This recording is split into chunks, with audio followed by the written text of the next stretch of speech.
There's a single mantra that has helped me my entire life bypass fear and make really any dream I've had come true. Perfectionism is the achiever's word for fear. There's nobody that I know other than trust fund friends, okay, that haven't had to do any work to achieve their success. Nobody that I know. Rise and shine! It's Entspresso time! Hey, it's Evan Carmichael, and I am not a morning person, but when you start your day with an inspiring morning routine that gets you going, like maybe watch one of these videos, it will change your life. So let's start your day off right together. Grab your coffee, know that I believe in you, and get ready for a shot of Entspresso from Marie Forleo. I wake up every morning. Espresso keep me going. I wake up every morning.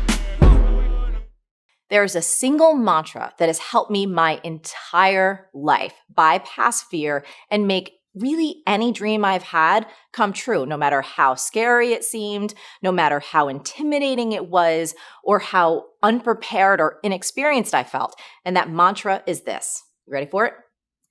Start before you're ready. I'm going to say that again. Start before you're ready. If you wait until you feel ready to do anything meaningful, you're going to be waiting for the rest of your life. Look, I have been doing this for a long time now. I've supported tens of thousands of entrepreneurs to start and grow their businesses across 160 industries and across 119 countries. And I've noticed some similarities. Among the people who are the most successful, the happiest, the people who are actually contributing the most, they all have one thing in common, and it's this. They all start before they're ready.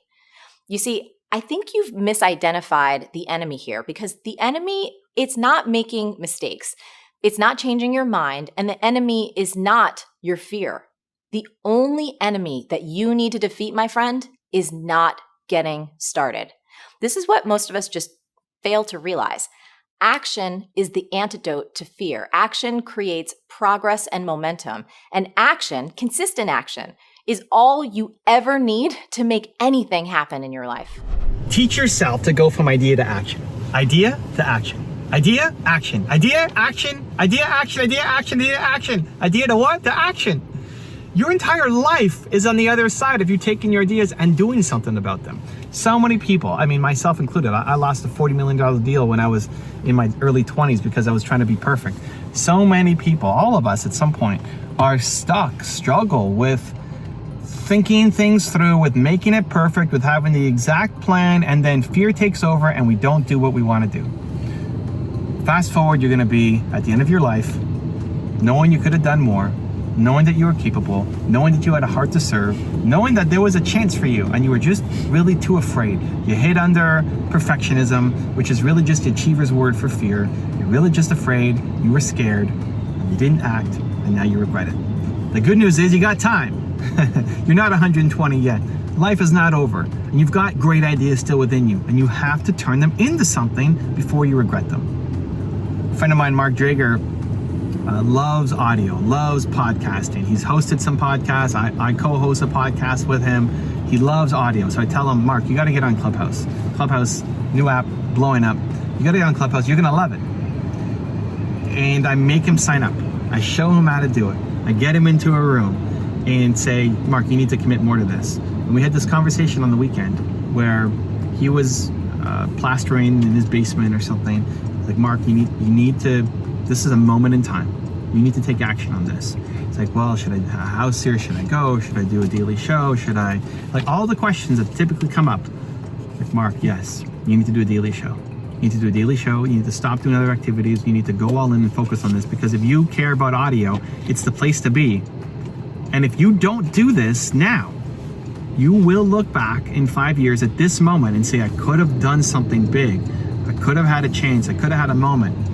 And I was too afraid to go in. And he said to me, I've done it before. There's been other moments where I didn't trust myself enough. I didn't trust my bold ideas enough. I didn't take action. I regretted it. And I don't want this to be another one of those. Like, great, Mark, do something about it.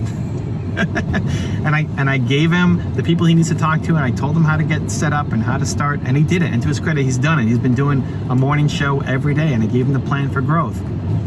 Because ultimately what you want to do is get to 120-year-old you and say, you did it. Like, you want your 120-year-old version to look at you and say, congrats, you hit your potential. You followed through, you took action, you didn't play scared. So how do you do it? How do you take the action? How do you get started? A couple things come to mind. I want to give you some tactical suggestions. Number one is what I call the 2% difference. The 2% difference is you just start on the first 2% instead of planning for 100. Typically what happens, you get an idea, you plan for how to finish it. We want to plan all the way to the end. Here's how I'm going to get my goal. What's your goal? How are you going to accomplish it? You plan all the steps. You're planning to get to 100%. And most of us want to get that perfect plan to 100% before we take any kind of action, because we want to have certainty that it's going to work out. Newsflash, you'll never have certainty. It's not going to happen. And that's why you're not taking action, because you take it to the 50%, 70%, 80%. But because you don't know that final percent, there's too many variables. You can't figure it out. You don't act. So instead of worrying about planning to 100%, focus on the first 2%. What's the first 2%? 2% difference. What's the first 2% to just get started on the thing? So if you're looking at Clubhouse, the first 2% is get the app, get an invite, get on, join some rooms. Even as I say it, the natural instinct is, okay, but which room do I join? And what about my profile picture? And I don't, right? All of the fears and insecurities. The first 2% is get on Clubhouse and join a room. And just play around, see what it's like. You're not trying to get to a perfect plan. You're not even trying to get to a 50% plan. You're trying to get the first 2%. That's it. The first 2% is just starting. You want to start a YouTube channel? Great. The first 2% is you pull out your phone and you start making a video. But what am I going to talk about? And what about the microphone and the lighting and pull up your phone and start making a video? First 2%. It's 2%. It's nothing, right? That's the whole point. Because most of you, the only thing missing is momentum. It's just momentum. You'll figure out way more by doing the thing than by planning about doing the thing. You'll learn way more about YouTube and how to create a video by making your first video than by just watching videos about how to make a video. You got to get in there and start doing, right? The famous expression about how to do a push-up. You'll never get healthy by watching people do push-ups and learning how to do the perfect push-up. You got to get out there and actually start doing push-ups. It's a big difference. So many people are in consumption mode instead of actually creation mode, and that's where you start to make the change that you need. So the first 2% difference. The second thing is trust your big ideas. Trust your bold ideas. Trust that they're right for you. Trust that they were given to you. Trust that they come from somewhere. Stop judging them. What we typically do is you get an idea and then you start, almost instantly your head takes over. Like, oh, I could do this. I'm so excited about this thing I could make. And then your head takes over and tells you all the reasons why it's not going to work. You can't do it. You're not good enough. You don't have the experience or the skills or the background or the resources or the family or the connections or the XYZ, and so you don't do it because your head is taking over.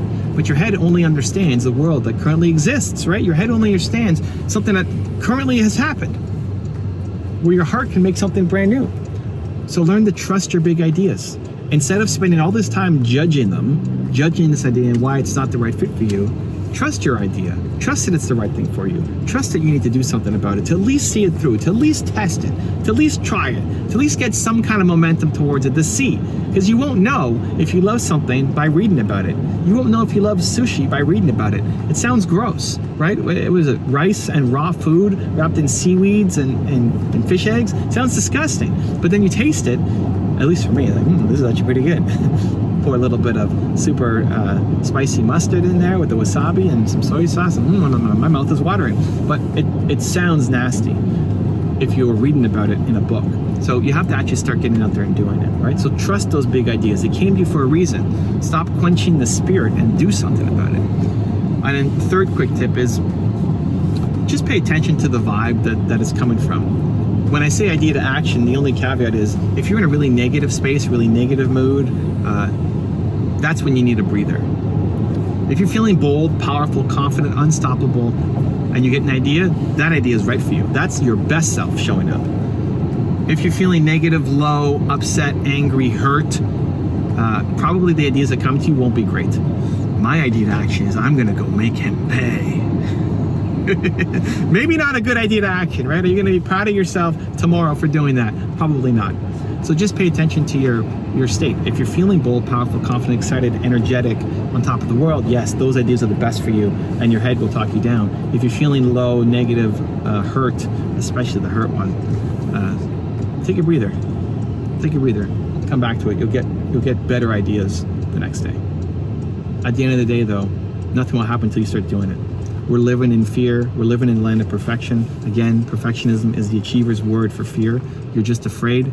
You're afraid that people will see it and judge you. You're afraid that people won't see it and you wasted your time. Fear, fear, fear, fear, fear, fear, fear, fear. Meanwhile, your great life of happiness, of service, of fulfillment doesn't exist because you're too afraid to go and actually chase it down. That needs to change. That needs to change today. Pick something you've got a great idea for that is heart-centric, that you want to serve the world through, and take some action today before you're ready. Let's go. Now I've got a really special bonus cup that I think you're going to enjoy. But before that, it's time for the question of the day. I want to know, what was your single biggest takeaway from this video and your plan of action for the next week? When you watch a video and just get motivated, the sign says you have a 35% chance of actually doing something. And that's terrible. I want you to get to a greater number. When you actually create a plan, you get motivated, you have a plan, you have a 91% chance of following through. And when you have a plan, you get motivated to plan and you commit to somebody else, you have a 95% chance of following through. So I want to celebrate you. I want to know your single biggest takeaway, and write down in the comments below your plan of action for the next week so you can follow through and we can celebrate with you too. Also, if you want to have more self-love and self-belief, check out my 254 series. The sign says it can take up to 254 days of consecutive action to build a habit. So if you want to build your self-belief, I've designed a free program where I will send you a video every day for free. The link to join is in the description below. Being a really, really good listener is one of the most underrated secrets to success. I wanted to be really successful, but not just to like get shoes. I knew I wanted to make money because I wanted to make a difference. When I was bartending, I was fully bartending. Like I wasn't talking to myself about, oh my God, I should be dancing right now, or I should be working on my coaching practice. The stuff that I'm fascinated with is behavior, right? Perception and behavior is how I see myself and how people see themselves and why, and then how they see the world and why. And then we know that the action, I mean, you know, in The Secret, you mentioned earlier, I was in The Secret, and the thing I loved about The Secret is it gave people some hope that changing my thinking really can make a difference. But there's also the other part of it. You know, in the Law of Attraction, there was one thing that was left out, and it was called the Law of Goya. And the Law of Goya is the G-O-Y-A law. It's the get off your ass law. There's nobody that I know other than trust fund friends, okay, that haven't had to do any work to achieve their success. Nobody that I know, whether it's Tony Hsieh, whether it's you, whether it's me, whether it's Mark Cuban, it doesn't make, Richard Branson, Oprah Winfrey, doesn't make a difference. They've all had to take actions, but it's not just any action. It's taking the right actions in the right order at the right time consistently. And so I've been fascinated with how do we help people develop the mental, emotional, and behavioral habits that lead to success. Because that's the key. Mindset, skill set, and action set. That's the formula. If you want to see my recent one-on-one with Marie, check out the video right there next to me. I think you'll enjoy it. Continue to believe, and I'll see you there. Modern entrepreneurship can be for everyone. All of us are immersed in a culture that has taught us that nonstop work is the most valuable thing.